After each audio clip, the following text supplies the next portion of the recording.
नमस्कार। Story bot में आपका हार्दिक स्वागत है। आज हम आपके लिए लेकर आए हैं सुभद्रा कुमारी चौहान की लिखी कहानी असमंजस। आप इतने दिन से आए क्यों नहीं केशव जी? सभा मंडप के बाहर निकलते निकलते कुसुम ने पूछा। मैं अपने मित्र बसंत के साथ बाहर चला गया था। केशव ने बसंत की ओर इशारा करते हुए जवाब दिया। कुसुम ने बसंत की ओर देखा, फिर जरा रुकती हुई बोली, क्या यही आपके मित्र बसंत हैं?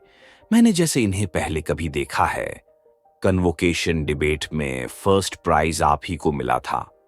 कन्वोकेशन डिबेट में फर्स्ट प्राइज जीतने वाला बसंत एक बालिका के सामने कुछ घबरा सा गया। उसका चेहरा लाल हो गया। उसने कुछ भी उत्तर न दिया। केशव ने कहा, हाँ, प्राइज इन्हीं को मिला था।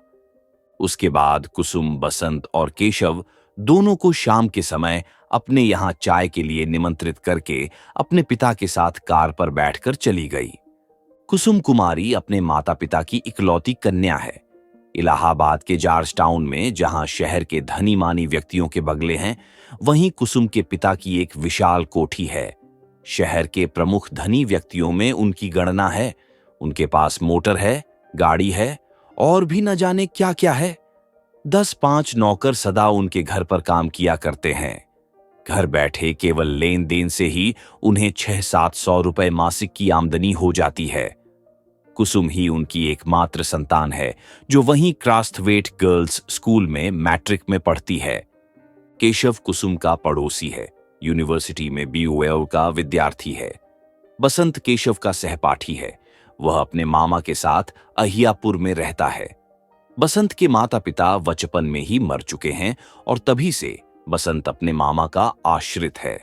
बसंत पढ़ने लिखने में कुशाग्र बुद्धि, सदाचारी, सरल स्वभाव और मिलनसार है, इसलिए शिक्षक उसे चाहते हैं और सहपाठी उसका आदर करते हैं।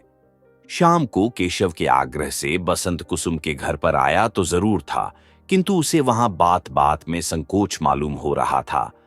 जब कुसुम उन्हें लेकर मखमली सीढ़ियों पर से ऊपर अपने ड्राइंग रूम में जाने लगी, तब बसंत ने अपने पैरों की ओर देखा। जहां कुसुम के कमल सरीखे मुलायम पैर पड़ रहे थे, वहां अपने धूल भरे पैरों को रखने में उसको कुछ अटपटा सा लगा। कमरे में पहुंचकर वहां की विभूतियों को देखकर बसंत भौंचक सा रह गया। ऐश्वर्य के प्रकाश में उसे अपनी दशा और भी हीन मालूम होने लगी। उस वातावरण के योग्य अपने को न समझकर उसे कष्ट हो रहा था। वह बार बार सोचता था कि मैं नाहक ही यहां आया। कुसुम अद्वितीय सुंदरी थी। उसकी शिक्षा और व्यावहारिक ज्ञान ने सोने में सुहागे का सा काम कर दिया था। उसके शरीर पर आभूषणों का विशेष आडंबर न था। वह लाल किनारी की एक साफ साड़ी पहने थी, जो उसकी कांति से मिलकर और भी उज्जवल मालूम हो रही थी। कुसुम का व्यवहार बड़ा शिष्ट था। उसकी वाणी में संगीत का सा माधुर्य था। वह चतुर चितेरे के चित्र की तरह मनोहर, कुशल शिल्पी की कृति की तरह त्रुटि रहित और सुकवि की कल्पना की तरह सुंदर थी। बसंत के जीवन में किसी युवती बालिका से बातचीत करने का यह पहला ही अवसर था। उसने कुसुम की ओर एक बार देखा, फिर उसकी आंखें ऊपर न उठ सकीं। कुसुम ने चांदी के से सुंदर प्यालों में चाय बनाकर टेबल पर रखी। तश्तरियों में जलपान के लिए फल और मिठाइयां सजा दी। बसंत स्वभाव से ही शिष्ट था, किंतु आज वह साधारण शिष्टाचार की बातें करना भी भूल गया और उसने चुपचाप चाय पीना शुरू कर दिया। कुसुम यदि कोई बात पूछती तो बसंत का चेहरा अकारण ही लाल हो जाता और उसका हृदय इस प्रकार धड़कने लगता जैसे वह किसी कठिन परीक्षक के सामने बैठा हो। चाय पीते पीते भी उसका गला सूख जाता था और सिवा हां या न कि वह कुछ बोल न सकता था। इंटर यूनिवर्सिटी डिबेट में जाकर बनारस से अपने कॉलेज के लिए शील्ड जीत लाना बसंत के लिए उतना कठिन न था जितना कठिन आज उसे साधारण बातचीत करना मालूम हो रहा था। वह अपनी दशा पर स्वयं हैरान था और उसे अपने अचानक मौन पर आश्चर्य हो रहा था। केशव के आग्रह पर जब कुसुम ने सितार पर यमन कल्याण बजाकर सुनाया तो बसंत ने कहा, आप तो संगीत में भी बड़ी प्रवीण हैं। यह सुनकर कुसुम ने जरा हंसकर कहा, आप तो मुझे बनाते हैं। यह सुनकर कुसुम ने जरा हंसकर कहा, आप तो मुझे बनाते हैं, अभी तो मुझे अच्छी तरह बजाना भी नहीं आता। ये सुनकर बसंत का अपना वाक्य मूर्खतापूर्ण लगने लगा और उसे अपनी उक्ति में केवल व्यंग्य का ही आभास मालूम पड़ा। बसंत बहुत देर बाद बोला था और अब बोलने के बाद अपने को धिक्कार रहा था। बसंत जब वापस आया तो उसे कुछ याद आ रहा था कि जैसे कुसुम ने चलते समय उससे कभी कभी आते रहने का अनुरोध किया था, किंतु वह अकेला कुसुम के घर न जा सका और एक दिन फिर केशव के ही साथ गया। इसी प्रकार बसंत जब कई बार कुसुम के घर गया तो कुसुम ने देखा कि बसंत भी बातचीत कर सकता है। उसकी विद्वत्ता और योग्यता पर तो कुसुम पहले से ही मुग्ध थी। अब उसकी मर्यादित सीमा के अंदर बातचीत और व्यावहारिक ज्ञान को देखकर कुसुम की श्रद्धा और बढ़ गई। अन्य नवयुवकों की तरह बसंत में उच्छृंखलता और उद्दंडता न थी। उसकी बातचीत, हंसी मजाक सब सीमा के बाहर न जाते थे। कुसुम ने बसंत से अंग्रेजी पढ़ाने के लिए आग्रह किया, जिसे बसंत ने स्वीकार कर लिया और इस प्रकार धीरे धीरे कुसुम और बसंत की घनिष्ठता बढ़ने लगी। कुसुम से मिलने के पहले बसंत ने उसके विषय में जो धारणा बना रखी थी कि धनवान पिता की अकेली कन्या जरूर उद्धत स्वभाव की होगी, वह निर्मूल हो गई। अब उसे कुसुम के पास जाने की सदा इच्छा बनी रहती थी। सवेरे से ही वह शाम होने की बाट देखा करता। अपनी दशा पर उसे स्वयं आश्चर्य था। कुसुम मैट्रिक पास हो गई और बसंत BYO, किंतु दोनों ही ने आगे पढ़ना जारी रखा। बसंत अब भी कभी कभी कुसुम के घर आया करता था। एक दिन बसंत ने सुना कि कुसुम का विवाह मई के महीने में होने वाला है। बसंत समझ न सका कि यह सुनकर उसका चित्त अव्यवस्थित सा क्यों हो गया। उसने कभी स्वप्न में भी न सोचा था कि कुसुम के साथ उसका भी कोई ऐसा संबंध हो सकता है। अपनी और कुसुम की आर्थिक स्थिति में जमीन आसमान का अंतर वह देखा करता था और कभी इस प्रकार की असंभव कल्पना को लाने के लिए उसे अपने ऊपर विश्वास था। कुसुम उसके लिए आकाश कुसुम थी। उसे छूने तक की कल्पना बेचारा बसंत कैसे करता। अदरक के व्यापारी को जहाज की खबर से क्या मतलब, और यदि जहाज की खबर सुनकर उसे सुख दुहक हो तो आश्चर्य की बात ही है। बसंत यही सोच रहा था। बसंत कुसुम से दूर दूर रहने की सोचने लगा, किंतु ज्यों ही शाम हुई वह अपने आप को रोक न सका।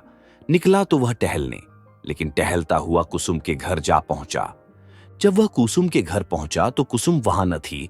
वह ड्राइंग रूम में बैठकर एक एल्बम के पन्ने उलटने लगा। उसकी दृष्टि एक चित्र पर जाकर एकाएक रुक गई। वह बड़ी देर तक उस चित्र को ध्यानपूर्वक देखता रहा। उसका सिर चित्र के ऊपर झुक गया और आंसू की 2 बड़ी बड़ी बूंदें गिर पड़ीं। बसंत जैसे सोते से जाग पड़ा हो। उसने झट से जेब से रूमाल निकालकर चित्र पर से आंसू की 2 बूंदें पोंछ दीं और उसी समय उसकी नजर सामने लगे हुए बड़े आईने पर पड़ी। कुसुम उसके पीछे चुपचाप खड़ी थी। उसकी आंखें सजल थीं। बसंत कुछ घबरा सा गया। कुसुम पास की एक कुर्सी खींचकर बैठ गई। थोड़ी देर तक दोनों ही चुपचाप रहे। आखिर कुसुम ने ही कुछ देर बाद निस्तब्धता भंग करते हुए कहा, बसंत बाबू, अब तो बहुत देर हो चुकी है। बसंत ने कहा, जो कुछ हुआ ठीक ही हुआ है। इसके बाद मिल्टन की एक पोयम की कुछ पंक्तियां जो कुसुम न समझ सकती थीं, बसंत ने उसे समझाई। बसंत अपने घर गया और कुसुम अपने पिता के साथ हवाखोरी के लिए। गर्मी की छुट्टी में बसंत को एक लाल लिफाफे में कुसुम की शादी का निमंत्रण पत्र मिला और कुछ दिन बाद उसने यह सुना कि कुसुम का विवाह एक धनी मानी जमींदार के यहां सकुशल हो गया। कुसुम का पढ़ना लिखना बंद हो गया और साथ ही बंद हो गया बसंत का उसके यहां का आना जाना। बसंत को अब मालूम हुआ कि उसका हृदय उससे छिप छिप कर कुसुम को कितना चाहने लगा था। कुसुम को अपनाने की लालसा भी उसके हृदय में दबी हुई थी। अपने हृदय के इस विश्लेषण पर बसंत को आश्चर्य हुआ। यह इच्छाएं कब उसके हृदय में आईं, ऐसा उसे स्पष्ट भाव से स्मरण नहीं आया। उसे अपने ऊपर और अपनी बुद्धि पर विश्वास था, किंतु हृदय बुद्धि और तर्क को धोखा देकर मनुष्य को किस प्रकार असंभव कल्पना की ओर प्रेरित कर सकता है, बसंत ने आज जाना। उसने सोचा, यदि मैं सचमुच कुसुम को प्यार करता था तो मैंने कुसुम से यह कहा क्यों नहीं। यदि उसे अपनाने की इच्छा मेरे हृदय में थी तो उसे मैंने कभी प्रकट क्यों नहीं किया। वह अपने प्रश्नों पर आप ही निरुत्तर हो जाता था। फिर उसने बार बार यही सोचा कि उसने सदा से ही कुसुम को प्यार किया है और हृदय से प्यार किया है। तब क्या कुसुम भी उसे प्यार करती थी? शायद हां या नहीं। बसंत कुछ निश्चय न कर सका, किंतु तर्क की शुष्क विवेचना में उस दिन की कुसुम की सजल आंखें डूबते हुए को तिनके के सहारे की तरह बसंत को मालूम हुई। बसंत एम.यूर पास करने पर लाहौर कॉलेज में प्रोफेसर हो गया और साधारण स्थिति में अपने दिन काटने लगा। उसे प्रोफेसरी करते करते 4 साल हो गए, किंतु उसके जीवन में कोई विशेष परिवर्तन न हुआ। उसके मामा ने उसके विवाह के लिए 2-4 बार कहा भी, किंतु बसंत ने टाल दिया। माता पिता तो थे ही नहीं जो उसे बार बार विवाह के लिए बाध्य करते। मित्रों ने भी यदि कभी बसंत से इसकी चर्चा की तो बसंत ने बात सदा हंसी में उड़ा दी। अपनी इस लापरवाही का कारण वह खुद न समझ सकता था। विवाह न करने की उसने कोई प्रतिज्ञा तो न कर रखी थी, किंतु न जाने क्यों उसका चित्त अव्यवस्थित था। विवाह की ओर उसका झुकाव नहीं सा था। इन 4 वर्षों में बसंत एक बार भी इलाहाबाद नहीं गया। बार बार इच्छा होते हुए भी वह वहां न जा सका। उसके मामा की बदली लखनऊ हो गई थी। अब इलाहाबाद जाता भी तो किसके यहां? अपने क्लास के विद्यार्थियों को टाटानगर के कारखाने दिखलाकर जब बसंत लौट रहा था, उसे इलाहाबाद स्टेशन से जाना पड़ा। यहां एक दिन रुकने के प्रलोभन को वह न रोक सका। सामान स्टेशन पर छोड़कर पहले वह अपने पुराने साथियों से मिलने गया। 1-2 को छोड़कर उसे और कोई न मिला। फिर वह जॉर्ज टाउन की ओर गया और उसके पैर अपने आप कुसुम के घर के पास जाकर ठिठक गए। दरवाजे पर वहीं पुराना चौकीदार बैठा हुआ हाथ में तमाकू मल रहा था। बसंत को देखते ही वह उठकर खड़ा हो गया, बोला, बहुत दिन में आए भैया, और बिना बसंत के कहे ही अंदर खबर देने चला गया। बसंत जाकर उसी ड्राइंग रूम में बैठ गया जहां वह बहुत बार कुसुम के शिक्षक के रूप में बैठ चुका था। इन 4 वर्षों में कुसुम और बसंत के बीच किसी प्रकार का कोई पत्र व्यवहार नहीं हुआ था और न उन्हें एक दूसरे के विषय में कुछ मालूम था। वसंत सोच रहा था कि इतने दिनों के बाद कुसुम न जाने किस भाव से मिलती है, कैसा स्वागत करती है, उसका आना उसे अच्छा भी लगता है या नहीं, कौन जाने। इतने ही में बिना किनारी की एक सफेद खादी की साड़ी पहने कुसुम ड्राइंग रूम में आई। बसंत ने बड़े ही नम्र भाव से उठकर अभिवादन किया। क्यों, क्या कुसुम को इतनी जल्दी भूल गए जो अपरिचित की तरह शिष्टाचार करते हो? बसंत बाबू, कुसुम ने हल्की मुस्कुराहट के साथ कहा। बसंत का ध्यान इस ओर न था। वह चकित दृष्टि से कुसुम के सादे पहनावे को देख रहा था। सौभाग्य के कोई चिन्ह न थे, न तो हाथ में चूड़ी और न माथे पर सिंदूर की बिंदी। विधाता, तो क्या कुसुम विधवा हो चुकी है? किंतु बसंत का हृदय इस बात को मानने के लिए तैयार ही न होता था। क्या सोच रहे हो बसंत बाबू? कुसुम ने फिर पूछा। बसंत जैसे चौंक पड़ा, बोला, कुछ तो नहीं, वैसे ही मैं देख रहा था कि। कुसुम ने बात काटकर कहा, आप मेरी तरफ देख रहे होंगे, किंतु इसके लिए क्या किया जाए? विधि के विधान को कौन टाल सकता है? बसंत को मालूम हुआ कि विवाह के 2 ही वर्ष बाद कुसुम विधवा हो गई।